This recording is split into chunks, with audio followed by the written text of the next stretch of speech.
Time is gold. Ginto ang oras para sa ating mga magulang. We make sure na wala tayong masasayang habang kasama sila.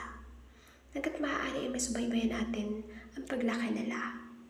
Ang maituro ang tama at maiiwas sa mali.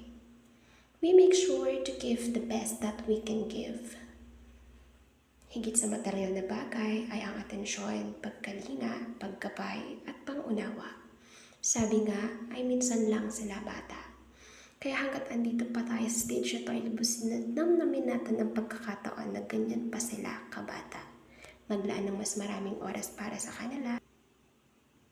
Dahil hindi mo namamalayan isang araw, hindi ka na pala nila kailangan. Hindi na tayo ang kanilang priority dahil mafofocus na sila sa napakaraming bagay. Balang araw tayo na maghahanap ng atensyon nila. Yung mga dati niyong kinasanayan na kalambingan at kulitan, ay hindi nyo na magagawa. Ang likis, ang likalat, lahat yan mapapansin mo nagbabago na habang lumalakas sila.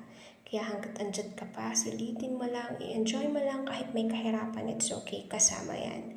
Live that moment. Treasure every memories.